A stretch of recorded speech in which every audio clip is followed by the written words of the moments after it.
Hi everyone, চলে এলাম নতুন একটা ভিডিও নিয়ে। আজকে তোমাদের সাথে আবার একটা রেসিপি শেয়ার করব। আজকে তোমাদের সাথে শেয়ার করব আলুর পরোটার রেসিপি, কোনো রকম কোনো পুরভরা ঝামেলা ছাড়াই, খুব সহজ পদ্ধতিতে। তো ফার্স্টেই দেখো, এখানে বড় বড় দুটো সাইজের আলু সিদ্ধ করে নিয়েছি। এবার আলুগুলোর খোসা সব ছাড়িয়ে নেব।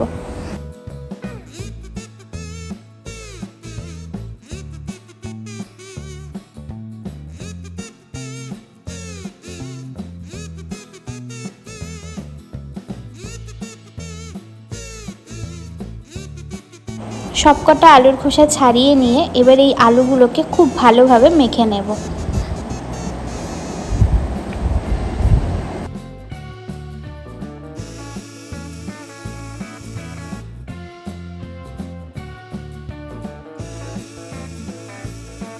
আলুটা মাখা হয়ে গেছে, এবার মা পুরটাকে রেডি করবে। তো পুরটাকে রেডি করার জন্য ফ্রাইং প্যানটা গরম করে এর মধ্যে দিয়ে দিচ্ছে সর্ষের তেল। আগে থেকেই দেখো একটা বাটিতে পেঁয়াজ, রসুন, আদা আর লঙ্কা কুচি করে রেখেছি। এবার তেলটা গরম হয়ে উঠলে এই কুচনো আদা, রসুন, পেঁয়াজ আর লঙ্কাটা এই তেলের মধ্যে দিয়ে দেবো।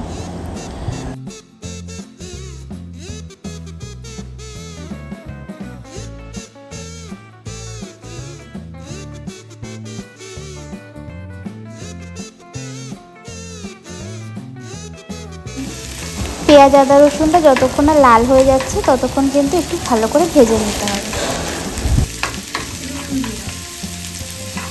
এটা দেখো খুব ভালোভাবে ভাজা হয়ে গেছে। এরপর এর মধ্যে ধনেপাতা কুচি করে দিয়ে দিচ্ছে।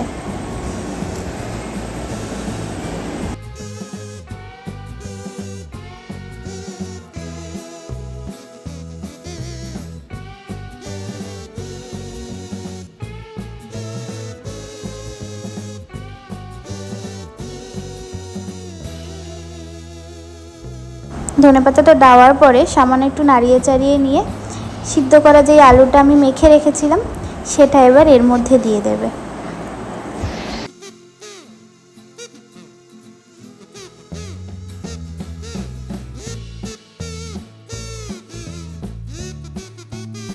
এবারে আলু সিদ্ধটাকে কিন্তু খুব ভালোভাবে পেঁয়াজের সাথে মিশিয়ে নিতে হবে।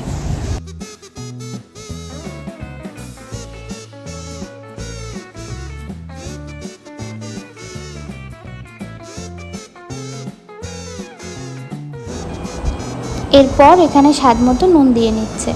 নুন দিয়ে আবার খুব ভালোভাবে আলুটাকে মিশিয়ে নেবে।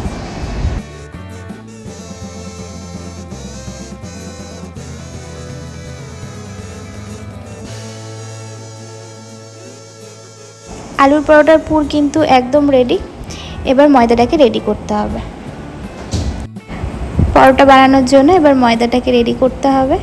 তো ফার্স্টে এখানে ময়াম দিয়ে নিচ্ছে। ময়ামের জন্য দিয়ে দিচ্ছে সাদা তেল আর নুন, আর দেবে সামান্য একটু জোয়ান। আর এখানে কিন্তু ময়দা আর আটা দুটোই ব্যবহার করেছে।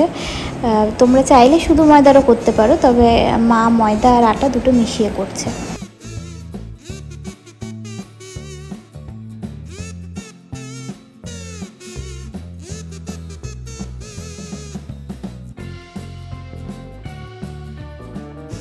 এবার হচ্ছে ময়দা মাখার জন্য কোনো রকম জল ইউজ করবে না। আমরা যেই আলুর পুরটা রেডি করেছিলাম সেই পুরটা দিয়েই কিন্তু পুরো ময়দাটা মাখা হবে।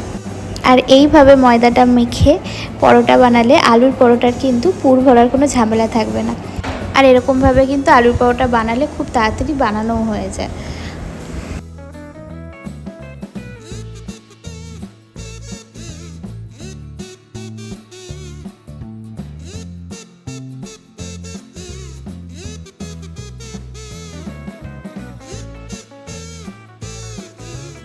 দেখো ময়দাটা একদম মাখা হয়ে গেছে। আর এখানে কিন্তু সত্যি কোনো জল ইউজ করা হয়নি, পুরো আলুটা দিয়েই কিন্তু ময়দাটা খুব সুন্দরভাবে মাখা হয়ে গেছে। এরপর গোল গোল করে লেচি কেটে পরোটাগুলো বেলে নেবে।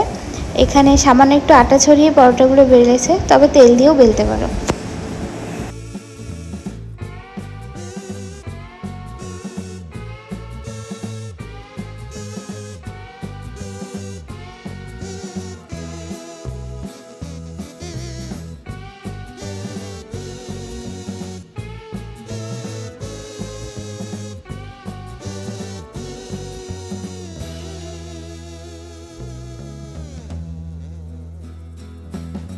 এরপর ফ্রাইং প্যান গরম করে নর্মালি যেরকম পরোটা ভাজে সেরকমভাবে সবকটা পরোটা ভেজে নেবে।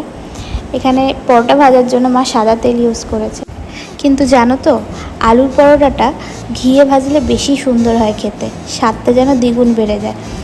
কিন্তু আমি এখন ঘিয়ের ফ্লেভারটা খুব একটা পছন্দ করছি না, সেই জন্য মা তেল দিয়েই পরোটাটা ভেজে দিচ্ছে।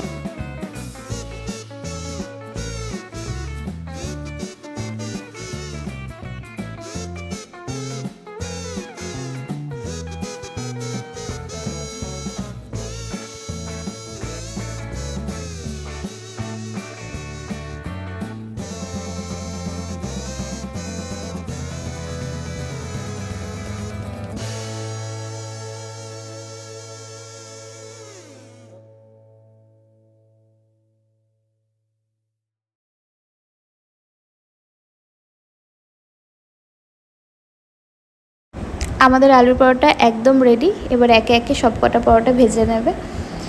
তো এই ছিল সহজ পদ্ধতিতে আলুর পরোটার রেসিপি। সাথে নিয়ে নিয়েছি একটু আচার। আলুর পরোটার সাথে একটা মিক্সড আচার খেয়ে দেখো, ভীষণ ভালো লাগে খেতে। তো চলো আজকের মতো ভিডিওটা এই পর্যন্তই। যদি ভালো লাগে একটা লাইক করে দিও, আর নতুন থেকে থাকলে কিন্তু সাবস্ক্রাইব করে যেও। খুব তাড়াতাড়ি দেখা হবে আবার নেক্সট ভিডিওতে। সবাই সুস্থ থেকো, ভালো থেকো।